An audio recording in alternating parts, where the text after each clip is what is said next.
Hello guys, welcome back to my YouTube channel. I hope you are having a good time. So in today's tutorial, I'll be showing you how to make these beautiful shirts. A man's shirt, a young child, or an adult. You can just follow this process. So in today's tutorial, we'll be doing the cutting. Let's get into the tutorial.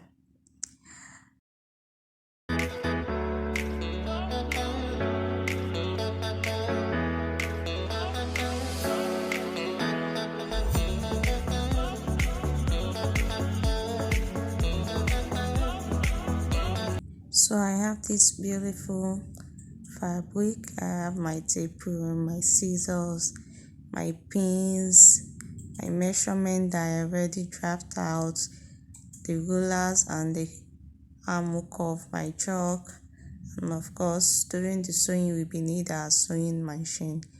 So I have my fabric folded into two. I'm going to take 1.5 inch all through from up to an actual length that will be enough for the length of my shirt. Over there I draw a starting point line and I already marked my 1.5 that I want to have there. Now I'm taking the length of my shirt dress. Having taken the length of the shirt, I added my allowance to it, the hem allowance. Then I'm going to take the widest circumference that we'll be needing for this dress. The circumference you are using should be divided by 4. If the hip is the widest circumference, you just divide it by 4 and then you add your seam allowance to it. For this, I'm adding 1.5 inch seam allowance to it. It's a shirt. It shouldn't be so fitted, it shouldn't be too loose.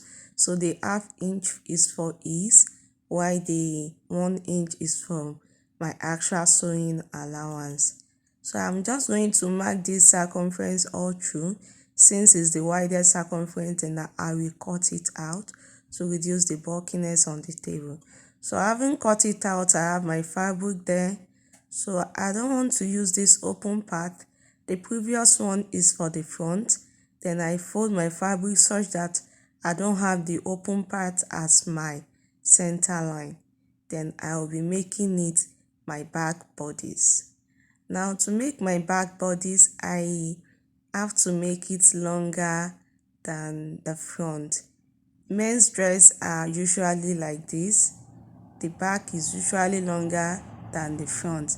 So even if it's a child, you have to treat the child as a man. A man will always be a man. So it has to be longer than that of the front. So I will just place the front later after marking it out. I'm only checking if the folded part now will be enough for what I want to do. So I marked 3 inches up there on the back bodice. Then I'm going to place the front fabric from these 3 inches. So that means the back bodice will be longer than the front with 3 inches. Then I place it in such a way that I have ½ inch in front of the front. That is the front is ½ inch more than the back because of the button line that I'm going to have there. So I will just cut this again, following the actual measurement I have on the sides. The only difference is that it is longer and you can see the excess up there. So next, I'm going to start imputing our measurement. First is to draw our shoulder slope. So I'm just trying to confirm this. I have ½ inch more than the back bodies over there. So the front comes out with ½ inch. Note, just ½ inch more than that of the back when you place it. So this is because of your button allowance that you are going to have in it. So next, I want to mark the point for my slope. I divided the neck by 6. So whatever you get is your neck width. So the neck here is 14. When I divided it, I have around 2.25 or so. So I mark it there.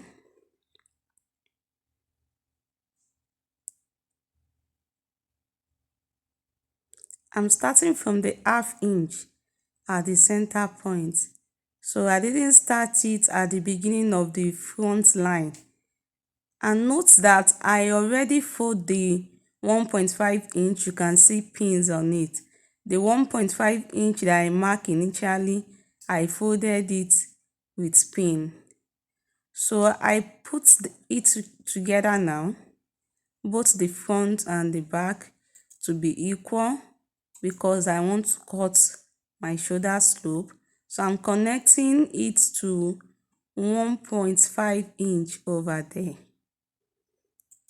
I mark 1.5 inch for the shoulder slope connected to the neck point I measured. Then I'm going to cut this out. Then we have our shoulder slope. If you are enjoying this tutorial, please kindly give it a thumbs up, like, share, and subscribe to my YouTube channel. At this point, I'm marking 1 inch all through from the neck tip to the shoulder area on the front alone. Now I'm going to draw it down again. You can see that when I push the front up, it is not equal at the down part. So I'm making it equal at the down part now. Don't forget the ½ inch that you have there must still be there. Trying to hold it down with pin. Then when I bring it down again, I have the 3 inches again. Remember the additional 3 inches I have for the back. So you can see the line again. When I push it down to be equal at the lower part, then the excess is showing at the upper part again. Next, I'm going to be folding the back towards the front to my 1 inch mark. You can see just this way. I'll do it again. I fold it to meet the 1 inch mark, because that is how it's going to be on the body. The excess is going to fall to the front. The next thing is to mark our neckline, our shoulder, input our circumferences, and then we are done with the cutting of our shirt dress, or shirt top rather. So I will still be using that my measurement, which is 2.3 inches. So I'm going to mark it down there.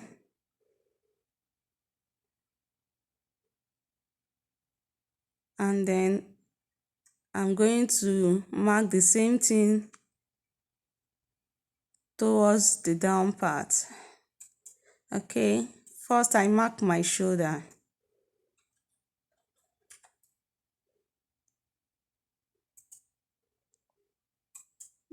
I'm still working on the neckline, please.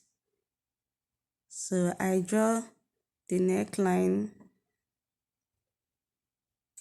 and I'm going to be connecting this with my curve.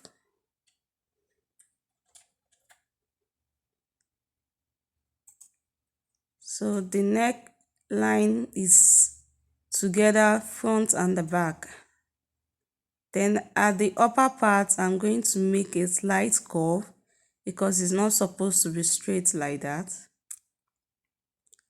So having made the slight curve, then I will go ahead and do the cutting.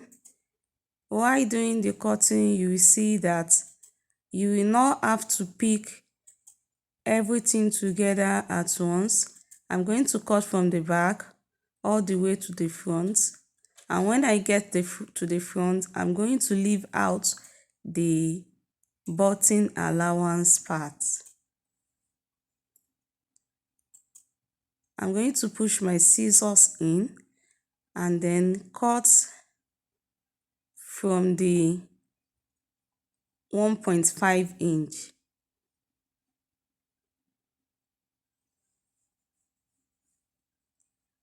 I will open up this 1.5 inch, then I will start cutting the neckline again, cutting only the front, please, only the front. Don't make mistake of cutting both the back and the front together. You should be cutting only the front. So when you cut only the front, as you move gradually to where the back is folded, you cut both the front and the back at that point. I'm just trying to open it up for us to see. You can see that. So when you get to that point, you can see I'm not cutting the back.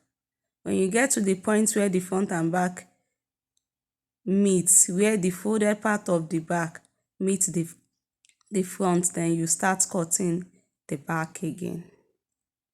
So this is it. This is what I'm saying. So I have my 1 inch so that when I fold my 1.5 inch rather, so that when I fold my button allowance, the fold part will not be shorter. I will have enough line to fold, then I can trim off the excesses after folding the button line.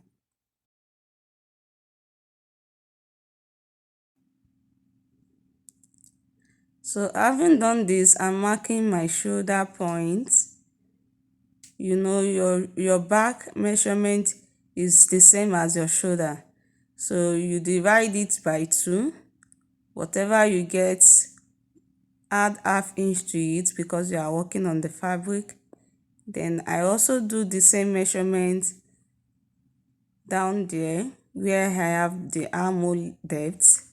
I connect it with a straight line.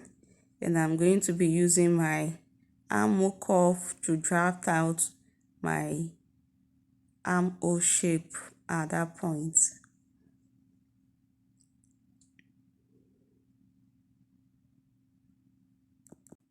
Please like, share, and give this tutorial a thumbs up. Give it a trial, make your own. Try to work something, make a shirt for your kids, for your husband, for your friends. Just give it a trial, you will enjoy it. It's so simple and easy. This is beginners friendly. So I don't really need much shaping in it. I just want to give it a slight shape on the side. It's not necessary to have this shaping because the measurement is just almost the same all through. So I'm just trimming the excesses that I have on the back bodies there to match up with the front. Then I want to give it a slight simple curve there for the waist shape, just little curve, which I'm going to do now. It's not something so serious, you can see. So we are almost done with the cutting part of this tutorial. I'm going to take out the pins and show us what we have after cutting. We'll be cutting the facing for the back. So because the back has to be double at the upper part. So you can see this front now. You can see that part of the 1.5 inch that I didn't cut. So after folding, I can cut it. And remember that the armhole for the front is deeper than that of the back, and that is what I have just done now. I just trim off the armhole for the front. So for the back, I'm going to be cutting my facing. So the facing length will be around 7 inches for this tutorial. It's going to be around 7 inches. It shouldn't be more than that, at least. So this is the facing. I cut it out on the back, and then I'm going to be using it to cut another one. The reason for cutting it out, you are going to see it in the sewing section of this tutorial. Why I don't just cut it and then place it on it. No, it should be done in a way that will make the sewing to be secure and nice, to be neat, like your ready-made shirts that you see out there in the market. So I just cut this out. Thank you for staying to the end of this tutorial. I appreciate. Have a good day. See you in the sewing session.